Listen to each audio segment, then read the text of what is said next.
മലപ്പുറം ജില്ലയിൽ വന്ന് മലപ്പുറം ജില്ലയെക്കുറിച്ച് കടുത്ത വർഗീയത നിറഞ്ഞ പ്രസംഗവും പരാമർശം നടത്തിയ വെള്ളാപ്പള്ളിയെക്കുറിച്ചാണ് നമ്മൾ കുറച്ചായി സംസാരിച്ചുകൊണ്ടേയിരിക്കുന്നത്. വെള്ളാപ്പള്ളി വിവാദ പരാമർശം നടത്തിയ ഉടനെ തന്നെ കഴിഞ്ഞ ദിവസം 30 വർഷമായി SNDPയുടെ തലപ്പത്തിരിക്കുന്ന വെള്ളാപ്പള്ളിയെ ആദരിക്കാനുള്ള ചടങ്ങ് നടക്കുന്നു. അതിൽ മുഖ്യമന്ത്രി പിണറായി വിജയൻ പങ്കെടുക്കുന്നു. ഇന്നലെ പിണറായി വിജയൻ പങ്കെടുത്ത് വെള്ളാപ്പള്ളിയുടെ പരാമർശത്തെക്കുറിച്ച് പറഞ്ഞത് ഒരു രാഷ്ട്രീയ സംഘടനയെക്കുറിച്ച് പറഞ്ഞതാണ്, മലപ്പുറത്തെക്കുറിച്ച് പറഞ്ഞതല്ല.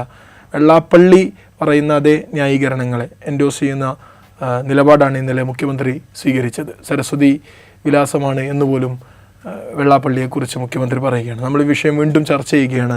ഇൻസൈറ്റിലേക്ക് സ്വാഗതം. വെള്ളാപ്പള്ളിയുടെ പരാമർശത്തെക്കുറിച്ച് അദ്ദേഹം തുടർച്ചയായി ന്യായീകരിച്ചു കൊണ്ടിരിക്കുന്നുണ്ട്. വെള്ളാപ്പള്ളിയെ മുഖ്യമന്ത്രി എന്തിനാണ് ഇങ്ങനെ ന്യായീകരിക്കുന്നതെന്നാണ് മനസ്സിലാക്കാത്തത്. മുഖ്യമന്ത്രി ന്യായീകരിക്കുന്നതിന് പല കാരണങ്ങളുണ്ട്. ഒന്ന്, കഴിഞ്ഞ 2024 ലോക്സഭാ തെരഞ്ഞെടുപ്പിലെ റിസൾട്ട് ഒരു കാരണമാണ്. ഈഴവ വോട്ടുകൾ CPM നിന്ന് ചോർന്നു പോകുന്നു എന്നുള്ള ഭയം ഒരു കാരണമാണ്. ഇതിനെ എങ്ങനെ അഡ്രസ്സ് ചെയ്യണം എന്ന് തിരിച്ചറിയുന്നില്ല എന്നുള്ളതൊരു കാരണമാണ്. ഇതൊക്കെ കാരണങ്ങളാണ്.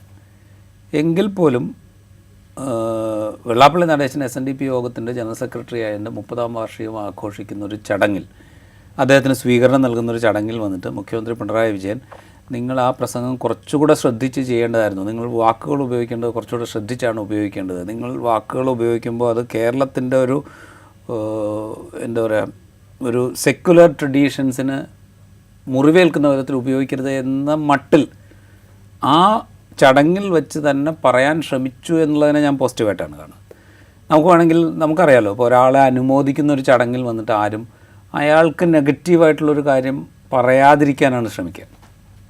അത് പറയണ്ട, അത് ഇവിടെ പറയണ്ട എന്നാണ് വിചാരിക്കുക. നമുക്ക് പിന്നെ എപ്പോഴെങ്കിലും പറയാം, അല്ലെങ്കിൽ പേഴ്സണലായിട്ട് പറയാം, അല്ലെങ്കിൽ വേറെ ഏതെങ്കിലും ഒരു വേദിയിൽ പറയാം എന്നാണ് വിചാരിക്കുക. മുഖ്യമന്ത്രി പക്ഷേ അതിന് ശ്രമിച്ചില്ല. അത് അവിടെ വെച്ച് തന്നെ പറഞ്ഞു, നിങ്ങൾ കുറച്ചുകൂടെ ശ്രദ്ധിച്ച് വേണം സംസാരിക്കാൻ, നിങ്ങൾ പറയുന്ന കാര്യങ്ങൾ നിങ്ങൾ പറയുന്ന അർത്ഥത്തിൽ തന്നെയാണോ വ്യാഖ്യാനിക്കപ്പെടുക എന്നുള്ളൊരു വ്യാഖ്യാനിക്കപ്പെടുക എന്നുള്ളൊരു സാഹചര്യമല്ല ഇപ്പോൾ ഉള്ളത്. അത് ദുർവ്യാഖ്യാനം ചെയ്യാനുള്ളൊരു സാഹചര്യമുണ്ട്. അപ്പോൾ അതുകൊണ്ട് അത് ശ്രദ്ധിക്കണം എന്നെങ്കിലും ആ വേദിയിൽ വെച്ച് പറഞ്ഞു എന്നുള്ളതിനെ ഞാൻ പോസിറ്റീവായിട്ടാണ് കാണുന്നത്. പക്ഷേ അത്രയും പറഞ്ഞാൽ മതിയോ എന്നുള്ളിടത്താണ് ക്വസ്റ്റ്യൻ. അവിടെയാണ് യഥാർത്ഥത്തിലുള്ള പ്രശ്നം. മുഖ്യമന്ത്രി സത്യം പറഞ്ഞു കഴിഞ്ഞാൽ വെള്ളാപ്പള്ളി നടേശനെ പിണക്കാതിരിക്കുക, വെള്ളാപ്പള്ളി നടേശനെ അല്ല മുഖ്യമന്ത്രി പിണക്കാതിരിക്കുന്നത്, വെള്ളാപ്പള്ളി നടേശൻ റെപ്രസെൻ്റ് ചെയ്യുന്നു എന്ന് മുഖ്യമന്ത്രി പിണറായി വിജയനും അദ്ദേഹത്തിൻ്റെ പാർട്ടിയും ആ പാർട്ടി നയിക്കുന്ന മുന്നണിയും വിചാരിക്കുന്ന ഈഴവ സമുദായത്തെ പിണക്കാതിരിക്കുക എന്നുള്ളതാണ് പിണറായി വിജയൻ എടുക്കുന്ന സ്ട്രാറ്റജി. അതെന്ന് വെച്ചാൽ തദ്ദേശ സ്വയംഭരണ തെരഞ്ഞെടുപ്പ് വരികയാണ്, അത് കഴിഞ്ഞാൽ നിയമസഭാ തെരഞ്ഞെടുപ്പ് വരികയാണ്. ഇപ്പോൾ കേരളത്തിലെ വളരെ പ്രബലമായൊരു സൊസൈറ്റിയാണ് ഈഴവ സമുദായം എന്ന് പറയുന്നത്. ഏതാണ്ട് 27 ഹിന്ദു വിഭാഗം എടുത്തു കഴിഞ്ഞാൽ 27% ഈഴവരാണ്. അവരുടെ വോട്ട് ഒരു പ്രധാനപ്പെട്ട ഘടകമാണ്. അതുകൊണ്ടാണ് മുഖ്യമന്ത്രി പിണറായി വിജയൻ അവിടെ ഇങ്ങനെ ഉപദേശ രൂപേണ നിങ്ങളിങ്ങനെ പറയാൻ പാടില്ല കേട്ടോ, അല്ലെങ്കിൽ നിങ്ങൾ പറയുമ്പോൾ ശ്രദ്ധിക്കണം കേട്ടോ എന്ന് പറഞ്ഞ് അവസാനിപ്പിച്ചതെന്നാണ് എനിക്ക് തോന്നുന്നത്. പാർട്ടി കോൺഗ്രസ് കഴിഞ്ഞിരിക്കുന്നൊരു സമയമാണ്. പിണറായി വിജയനെ അത്രമേൽ പരിഗണിച്ച ഒരു പാർട്ടി കോൺഗ്രസ് കഴിഞ്ഞിരിക്കുന്ന ഒരു സമയത്ത് പാർട്ടി കോൺഗ്രസിൽ പോലും വർഗീയതയെ തുരത്താനുള്ള എല്ലാ ശ്രമങ്ങളും വേണം. അതിന് കേന്ദ്രത്തിലുള്ള ഏത് പാർട്ടികളോടും വേണമെങ്കിൽ നമുക്ക് കൂടെ നിൽക്കാം എന്ന രൂപത്തിലൊക്കെ ചർച്ചകൾ നടന്നതാണ്. വർഗീയതയ്ക്കെതിരെ ഇത്ര വലിയ ചർച്ചകളൊക്കെ കഴിഞ്ഞ് വരുമ്പോഴും SNDPയുടെ തട്ടകത്തിൽ പോയി ഈ പരാമർശം നടത്തി ഒരാഴ്ച കഴിയുന്നതിന് മുന്നേ തന്നെ അവിടെ പോയി ഈ പരാമർശം നടത്തിയ ആളെ വാനോളം പുകഴ്ത്തി സംസാരിക്കാൻ അത് പിണറായി വിജയൻ തന്നെ തയ്യാറാകുന്നു എന്ന് പറയുമ്പോൾ അത് ഈ പാർട്ടി അണികൾക്ക് നൽകുന്നൊരു സന്ദേശം എന്തായിരിക്കും? അല്ല, ഇതിൽ 2 സമ്മേളനങ്ങളിൽ ഇന്നലെ ആലപ്പുഴയിൽ പിണറായി വിജയൻ സംബന്ധിക്കുന്നുണ്ട്. ഒന്ന് KPMSൻ്റെ സമ്മേളനമാണ്, കേരള പുല മഹാസഭയുടെ സമ്മേളനം. അതിനുശേഷമാണ് SNDP യോഗം ജനറൽ സെക്രട്ടറിയുടെ സ്വീകരണ സമ്മേളനത്തിൽ പിണറായി വിജയൻ പങ്കെടുക്കുന്നത്. ഈ 2 സമ്മേളനത്തിലും അദ്ദേഹം നടത്തിയ പ്രസംഗത്തിൽ തന്നെ ഉണ്ട് ഇതിനുള്ള മറുപടി. KPMSൻ്റെ സമ്മേളനത്തിൽ KPMSൻ്റെ ജനറൽ സെക്രട്ടറി ആയിരിക്കുന്ന പുന്നല ശ്രീകുമാർ സ്വാഗത ഭാഷണം നടത്തുമ്പോൾ ഒരു കാര്യം പറയുന്നുണ്ട്. കേരളത്തിൽ ഈ ആചാരം എന്നുള്ള പേരിലുള്ള അനാചാരങ്ങൾ വർദ്ധിക്കുന്നുണ്ട്, അന്ധവിശ്വാസം വർദ്ധിക്കുന്നുണ്ട്, മുമ്പില്ലാത്ത വിധത്തിലുള്ള പ്രവണതകൾ വർദ്ധിച്ചു വരുന്നുണ്ട്. ഇതൊക്കെ അദ്ദേഹം സംസാരിക്കുന്നത് ഈ പറയുന്ന സോക്കോൾഡ് ഹിന്ദു സൊസൈറ്റിയെക്കുറിച്ചാണ് അദ്ദേഹം സംസാരിക്കുന്നത്. അപ്പോൾ ഇതൊക്കെ സംസാരിച്ചിട്ട് അദ്ദേഹം പറഞ്ഞു ഇതൊക്കെ ജനങ്ങൾക്കിടയിൽ വർദ്ധിച്ചു വരികയാണ്, ഇത് നമ്മൾ അഡ്രസ്സ് ചെയ്യണം എന്ന് അദ്ദേഹം പറയുകയും അതിൻ്റെ കൂടെ അദ്ദേഹം പറയുന്നു ഇതിനൊപ്പം ലഹരി ഉപയോഗവും വർദ്ധിച്ചു വരുന്നുണ്ട്, ഇത് പരസ്പര പൂരകമായി പ്രവർത്തിക്കുകയാണ് എന്നൊക്കെ KPMS ജനറൽ സെക്രട്ടറി പറയുന്നുണ്ട്. അത് ഏത് വിധത്തിലാണ് ഈ അന്ധവിശ്വാസവും ആചാരം എന്നുള്ള പേരിൽ അനാചാരങ്ങളും ഒക്കെ ഒരു ലഹരി പോലെ പ്രവർത്തിക്കുന്നത്, അതുപോലെ തന്നെയാണ് രാസലഹരിയും പ്രവർത്തിക്കുന്നത്. ചില ഘട്ടങ്ങളിൽ ഇത് രണ്ടും പരസ്പര പൂർണ്ണമായി പ്രവർത്തിക്കുന്നു എന്നൊക്കെ അദ്ദേഹം ചൂണ്ടിക്കാണിക്കുന്നുണ്ട്. ഇതിന് ആ വേദിയിൽ വെച്ച് തന്നെ പിണറായി വിജയൻ മറുപടി പറയുന്നുണ്ട്. അപ്പോൾ അദ്ദേഹം പറയുന്നത് എന്താ വെച്ച് കഴിഞ്ഞാൽ ഇതിന് KPMS ജനറൽ സെക്രട്ടറി ജനങ്ങളെയാണ് കുറ്റം പറയുന്നത്, ജനങ്ങളിങ്ങനെ അന്ധവിശ്വാസത്തിൽ അകപ്പെടുന്നു അല്ലെങ്കിൽ അനാചാരങ്ങളുടെ പുറകെ പോകുന്നു, ഇത് നവോത്ഥാന മൂല്യങ്ങളെ ഉപേക്ഷിച്ചുകൊണ്ട് ജനം സഞ്ചരിക്കുന്നു, നമ്മൾ നവോത്ഥാന മൂല്യത്തിൽ അധിഷ്ഠിതമായ ഒരു നവകേരള സൃഷ്ടിയെക്കുറിച്ചാണ് ചിന്തിക്കുന്നത് എന്നൊക്കെയാണ് അദ്ദേഹം പറയുന്നത്. അതൊക്കെ ശരിയാണ്. പക്ഷേ ഇവിടെ പിണറായി വിജയൻ പറയുന്നത് വെച്ചാൽ അതിന് ജനങ്ങളെ അല്ല കുറ്റം പറയേണ്ടത്, ഇത് ഡെലിബറേറ്റ് ചെയ്ത് ഉൽപ്പാദിപ്പിക്കുകയും പ്രചരിപ്പിക്കുകയും അത് രാഷ്ട്രീയ ലക്ഷ്യത്തിന് വേണ്ടി ഉപയോഗിക്കുകയും ചെയ്യുന്ന ശക്തികൾ ഇവിടെ ഉണ്ട്. അതായത് ഇപ്പോൾ അനാചാരമാണെങ്കിലും അന്ധവിശ്വാസമാണെങ്കിലും നുണകളാണെങ്കിലും വ്യാജങ്ങളാണെങ്കിലും ഒക്കെ അത് പ്രചരിപ്പിക്കുകയും അത് ഉൽപ്പാദിപ്പിക്കുകയും പ്രചരിപ്പിക്കുകയും അതിൻ്റെ രാഷ്ട്രീയ ലക്ഷ്യത്തിന് വേണ്ടി അതിൻ്റെ രാഷ്ട്രീയത്തിന് വേണ്ടി ഉപയോഗിക്കുകയും ചെയ്യുന്ന ശക്തികൾ ഇവിടെയാണ്. അവരെയാണ് നമ്മൾ തിരിച്ചറിയേണ്ടത് എന്ന്, അതായത് പുനലൂർ ശ്രീകുമാർ ഇത് ജനങ്ങളുടെ പ്രശ്നമായിട്ട് കാണുമ്പോൾ പിണറായി വിജയൻ ഇത് ഉൽപ്പാദിപ്പിക്കുകയും വിതരണം ചെയ്യുകയും രാഷ്ട്രീയ ലക്ഷ്യത്തിനായി ഉപയോഗിക്കുകയും ചെയ്യുന്ന ആളുകളുടെ പ്രശ്നമായിട്ടാണ് കാണുന്നത്. അതിലൊരു ക്ലാരിറ്റി ഉണ്ട്. പിണറായി വിജയന് വളരെ കൃത്യമായിട്ടുള്ളൊരു ക്ലാരിറ്റി ഉണ്ട്. ഈ ക്ലാരിറ്റിയാണ് വെള്ളാപ്പള്ളി നടേശൻ്റെ സ്വീകരണ വേദിയിലെത്തുമ്പോൾ പിണറായി വിജയൻ ബോധപൂർവം മാറ്റിവെക്കുന്നത്. അവിടെയും ഒരു ക്ലാരിറ്റി ആവശ്യമാണ്. കാരണം വെച്ച് കഴിഞ്ഞാൽ വെള്ളാപ്പള്ളി നടേശൻ മലപ്പുറത്ത് വന്ന് സംസാരിച്ച മുസ്ലിം ലീഗിനെ കുറിച്ചല്ല എന്ന് ആ പ്രസംഗം കേട്ട എല്ലാ മനുഷ്യർക്കും അറിയാം. ഇതൊരു രാജ്യമാണ്, ഈ രാജ്യം ഭരിക്കുന്നത് ഒരു പ്രത്യേക സമുദായമാണ്, ഇവിടെ ബാക്കി സമുദായങ്ങളൊക്കെ ശ്വാസം മുട്ടിയാണ്. ഇതേ വാക്കുകളല്ല അദ്ദേഹം ഉപയോഗിക്കുന്നത്, പക്ഷേ അതിൻ്റെ അർത്ഥം അതാണ്. അങ്ങനെയല്ല മലപ്പുറം ജില്ല എന്ന് അവിടെ ജീവിക്കുന്ന മനുഷ്യന്മാർക്കൊക്കെ അറിയാം. അപ്പോൾ യഥാർത്ഥത്തിൽ പിണറായി വിജയൻ ആ സമ്മേളനത്തിൽ പോയി പറയേണ്ടിയിരുന്നത് നിങ്ങളവിടെ സംസാരിച്ച രീതി ശരിയല്ല, അങ്ങനെയല്ല അവിടുത്തെ വസ്തുത, നിങ്ങൾ ആ വസ്തുത മനസ്സിലാക്കി വേണം സംസാരിക്കാൻ. അങ്ങനെ അല്ലാത്ത സംസാരം ഈ എന്താ പറയുക വർഗീയ ശക്തികൾക്ക് തുണയേകുക മാത്രമേ ഉള്ളൂ. അവർക്ക് ബലം കൊടുക്കുന്ന പണിയെടുക്കുകയല്ല SNDP യോഗം ജനറൽ സെക്രട്ടറി സ്ഥാനത്തിരുന്നുകൊണ്ട് നിങ്ങൾ ചെയ്യേണ്ടത്. അതല്ല SNDP യോഗത്തിൻ്റെ ചരിത്രം. SNDP യോഗത്തിൻ്റെ ചരിത്രത്തിൽ അപവാദങ്ങളുണ്ട്. കുമാരനാശൻ ജനറൽ സെക്രട്ടറി ആയിരിക്കുന്ന കാലം മുതൽ അപവാദങ്ങളുണ്ട് എന്നുള്ള അംഗീകരിച്ചുകൊണ്ടാണ് ഞാൻ പറയുന്നത്. പക്ഷേ എങ്കിൽ പോലും പൊതുവിൽ SNDP യോഗത്തിൻ്റെ ചരിത്രം അങ്ങനെയല്ല. ബാബറി മസ്ജിദ് തകർക്കപ്പെട്ടപ്പോൾ ബന്ദ് നടത്താൻ ആഹ്വാനം ചെയ്ത സംഘടനയുടെ തുടർച്ചയിലാണ് നിങ്ങൾ ജനറൽ സെക്രട്ടറി ആയിരിക്കുന്നത് എന്നുള്ള ബോധ്യം വേണം എന്ന് വെള്ളാപ്പള്ളി നടേശനോട് പറയുകയായിരുന്നു പിണറായി വിജയൻ ചെയ്യേണ്ടത്. ആ ആർജവം അല്ലെങ്കിൽ ആ ധൈര്യം എന്തുകൊണ്ടോ ചേർത്തലയെത്തിയപ്പോൾ പിണറായി വിജയന് നഷ്ടപ്പെട്ടു പോയി എന്നുള്ളിടത്താണ് പ്രശ്നം. അതാണ് നമ്മൾ കാണേണ്ടത്. ഒരു ഭാഗത്ത് ഈ നേരത്തെ പറഞ്ഞ പോലെ ഇഴവ് സമുദായം എന്ന വോട്ട് ബാങ്കിനെ തൃപ്തിപ്പെടുത്താൻ വേണ്ടി ആയിരിക്കണം വെള്ളാപ്പള്ളി ഇങ്ങനെ പുകഴ്ത്തുന്നു, മറുഭാഗത്ത് വെള്ളാപ്പള്ളിയുടെ പരാമർശം അതുപോലെ നിൽക്കുന്നു. ഭൂരിപക്ഷ വർഗീയത പോലെ തന്നെ ന്യൂനപക്ഷ വർഗീയതയും എതിർക്കണമെന്നത് CPIMൻ്റെ ഒരു ലൈനാണല്ലോ.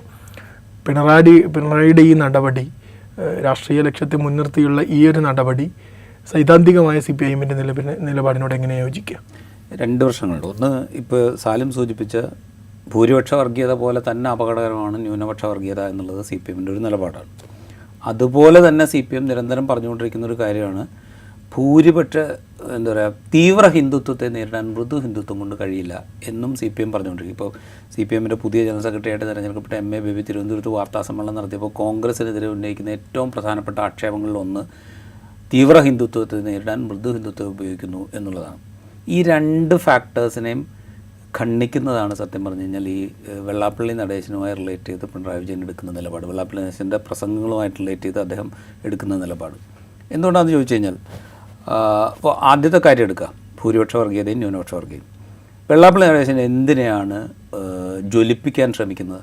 അത് അദ്ദേഹം BDJS രൂപീകരിച്ച സമയത്താണെങ്കിലും ആ യാത്രയിൽ നടത്തിയ നൗഷാദിന് നഷ്ടപരിഹാരം കൊടുത്തതിനെ ചൊല്ലി നടത്തിയ പ്രസംഗമാണെങ്കിലും അതിനു മുമ്പ് നടത്തിയ ലവ് ജിഹാദ് റിലേറ്റഡ് ആയിട്ടുള്ള പരാമർശമാണെങ്കിലും ഇപ്പോൾ നടത്തിയ പരാമർശമാണെങ്കിലും അദ്ദേഹം ജ്വലിപ്പിക്കാൻ ശ്രമിക്കുന്നത് തീവ്രവർഗീയതയെ തന്നെയാണ്. അതിനെ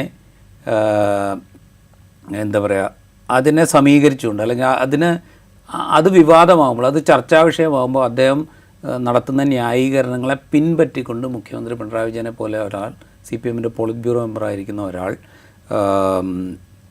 എന്താ പറയുക, അദ്ദേഹം അതല്ല ഉദ്ദേശിച്ചത്, അദ്ദേഹം ഇതാണ് ഉദ്ദേശിച്ചത്. അദ്ദേഹം പൊതുവിലൊരു മതനിരപേക്ഷ ജനാധിപത്യ വാദിയാണ് എന്ന് സ്ഥാപിക്കാൻ ശ്രമിക്കുമ്പോൾ യഥാർത്ഥത്തിൽ CPM ജനറൽ സെക്രട്ടറി പറഞ്ഞ തീവ്ര ഹിന്ദുത്വത്തെ മൃദു ഹിന്ദുത്വം കൊണ്ട് നേരിടാൻ ശ്രമിക്കുക എന്ന് പറയുന്ന പണി തന്നെയാണ് ഇവിടെ എടുക്കുന്നത്. അത് ഒന്നാമത്തെ കാര്യം. രണ്ടാമത്തെ കാര്യം ഈ ഭൂരിപക്ഷ വർഗീയതയും ന്യൂനപക്ഷ വർഗീയതയുമായി ബന്ധപ്പെട്ട പ്രശ്നമാണ്.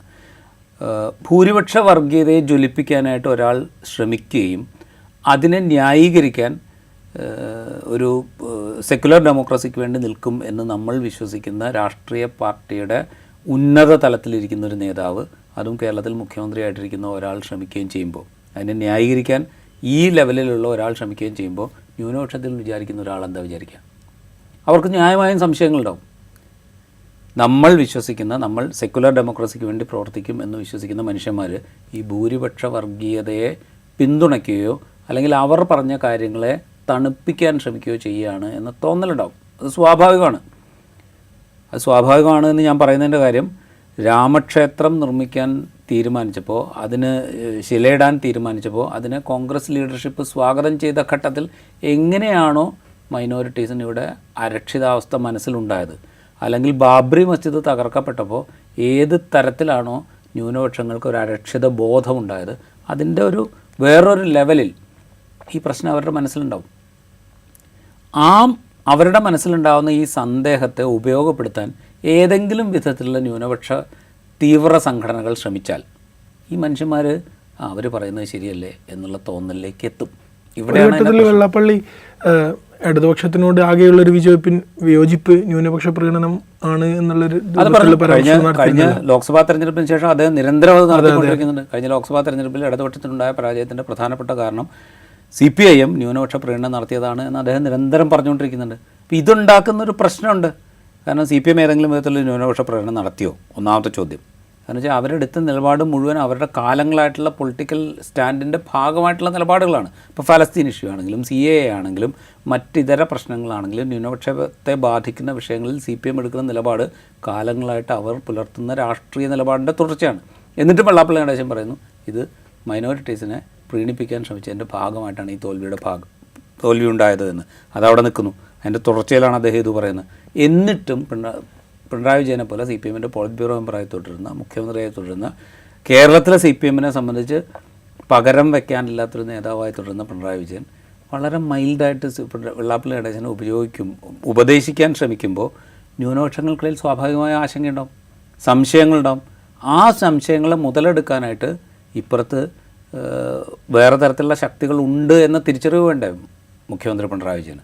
അതായത് ഭൂരിപക്ഷ വർഗീയതയെ പോലെ തന്നെ അപകടകരമാണ് ന്യൂനപക്ഷ വർഗീയത എന്ന നയം കൃത്യമായി അറിയാവുന്ന ഒരാൾക്ക് ഈ അപകടത്തെക്കുറിച്ചുള്ള ബോധ്യം വേണ്ടേ? ആ ബോധ്യമില്ലാതിരിക്കുന്നു എന്നുള്ള പ്രശ്നമുണ്ട്. ഒന്ന്, ഭൂരിപക്ഷ വർഗീയതയെ ജ്വലിപ്പിക്കാൻ വെള്ളാപ്പള്ളി നടേശൻ ശ്രമിക്കുന്നു, അത് അപകടമുണ്ടാക്കും എന്ന ബോധ്യം. രണ്ട്, അതിനെ ന്യായീകരിച്ച് കഴിഞ്ഞാൽ അത് ഉപയോഗിക്കാൻ പാകത്തിൽ ഇവിടെ ഫ്രിഞ്ച് എലിമെൻറ്റ്സ് ഉണ്ട് എന്നുള്ള ബോധ്യം. ഈ രണ്ടുമില്ലാത്ത വിധത്തിലാണ് കേവലം ഇതുവഴി വോട്ടിന് എന്താ പറയുക തെരഞ്ഞെടുപ്പ് നേട്ടമുണ്ടായേക്കാം എന്നുള്ള പ്രതീക്ഷയിൽ അദ്ദേഹം ചെയ്യുന്നത്. അവിടെയാണ് ഇതിൻ്റെ യഥാർത്ഥത്തിലുള്ള അപകടം. ഈ പറയുന്ന പ്രോബ്ലത്തെ ഉപയോഗിക്കാൻ ചില ന്യൂനപക്ഷ ഫ്രിഞ്ച് എലിമെൻസെങ്കിലും ശ്രമിക്കുന്നുണ്ട് എന്നുള്ളത് നമ്മൾ ഈ അടുത്ത ഘട്ടത്തിൽ പോലും കണ്ടുകൊണ്ടിരിക്കുക, പല രൂപത്തിൽ കണ്ടുകൊണ്ടിരിക്കുകയാണ്. ഇപ്പോൾ CAA സമരകാലത്ത് എങ്ങനെയാണ് അത് ഉപയോഗിച്ചതെന്ന് നമ്മൾ കണ്ടു. ഇപ്പോൾ പോലും വഖഫ് നിയമ ഭേദഗതിക്കെതിരായ സമരകാലത്ത് എങ്ങനെയാണ് ഉപയോഗിക്കുന്നതെന്ന് നമ്മൾ കണ്ടുകൊണ്ടിരിക്കുന്നുണ്ട്. അപ്പോൾ ഈ പ്രശ്നം അവിടെ ഉണ്ട്. അപ്പോൾ ഇത് അഡ്രസ്സ് ചെയ്യുക എന്നുള്ളതൊരു പ്രധാനപ്പെട്ട കാര്യമാണ്. മുഖ്യമന്ത്രി പറയുന്നത് വെള്ളാപ്പള്ളി അദ്ദേഹം ജനങ്ങളോട് കൃത്യമായി സംവദിക്കാൻ ശേഷിയുള്ള ആളാണ്, കാര്യങ്ങൾ പറഞ്ഞ് ജനങ്ങളെ എങ്ങനെ കൃത്യമായി ബോധ്യപ്പെടുത്തണം എന്നൊക്കെ കഴിവുള്ള ആളാണ് എന്ന രൂപത്തിലൊക്കെ ഇന്നലെ സംസാരിക്കുന്നതായി കണ്ടു. അവസാനമായിട്ട് വെള്ളാപ്പള്ളി SNDPയുടെ ജനറൽ സെക്രട്ടറിയായി 30 വർഷം കഴിയുന്നൊരു സാഹചര്യമാണല്ലോ. മലപ്പുറത്തെ പരാമർശത്തിലും അദ്ദേഹം പറയുന്നത് നമുക്കിവിടെ തൊഴിലുറപ്പ് മാത്രമേ ഉള്ളൂ എന്നുള്ളൊരു ലൈനിലാണ്. അതായത് SNDPക്ക് എയ്ഡഡ് കോളേജുകളോ മലപ്പുറത്തില്ല എന്നതായിരിക്കും അതിൻ്റെ പ്രത്യക്ഷത്തിലുള്ള ഒരു അർത്ഥം തന്നെ. ഈ 30 വർഷം കഴിഞ്ഞിട്ട് ഇപ്പോൾ ഇന്നലെയും അദ്ദേഹം പറയുന്നത് 30, അതായത് ഇപ്പോഴും ഈഴവ സമുദായത്തിന് സാമൂഹ്യ നീതി ലഭിച്ചിട്ടില്ല എന്നുള്ള രൂപത്തിൽ തന്നെയാണ്. 30 വർഷത്തെ വെള്ളാപ്പള്ളിയുടെ ഒരു പ്രവർത്തനം കൊണ്ട് SNDP എത്രത്തോളം ശക്തിപ്പെട്ടിട്ടുണ്ട്, SNDPക്ക് എന്തൊക്കെ ഉപകാരങ്ങളായിട്ടുണ്ട്, അതിൽ വന്ന മാറ്റങ്ങൾ എങ്ങനെയാണ് നോക്കിക്കാണുന്നത്? അല്ല, SNDPക്ക് കുറേ മെച്ചമൊക്കെ കൈവന്നിട്ടുണ്ട്, അതിൽ തർക്കമൊന്നുമില്ല. കാരണം വെച്ച് കഴിഞ്ഞാൽ ഈ 30 വർഷ കാലയളവിൽ ഏതൊക്കെ സർക്കാർ കേരളം ഭരിച്ചിട്ടുണ്ടോ അവരൊക്കെ ആയിട്ട് എന്താ പറയുക ഡീൽ ചെയ്യുന്നതിൽ വെള്ളാപ്പള്ളി നടേശൻ ഒരു വിജയമായിരുന്നു എന്നുള്ള കാര്യത്തിൽ ഒരു തർക്കവും വേണ്ട. അതിപ്പോൾ VS അച്യുതാനന്ദൻ സർക്കാരായിരുന്നാലും പിണറായി വിജയൻ സർക്കാരായിരുന്നാലും ഉമ്മൻചാണ്ടി സർക്കാരായിരുന്നാലും ഒക്കെ ഇവരൊക്കെ ആയിട്ട് ഡീൽ ചെയ്യുന്നതിൽ വെള്ളാപ്പള്ളി നടേശൻ ഒരു വിജയമായിരുന്നു, അതിൽ തർക്കമൊന്നുമില്ല.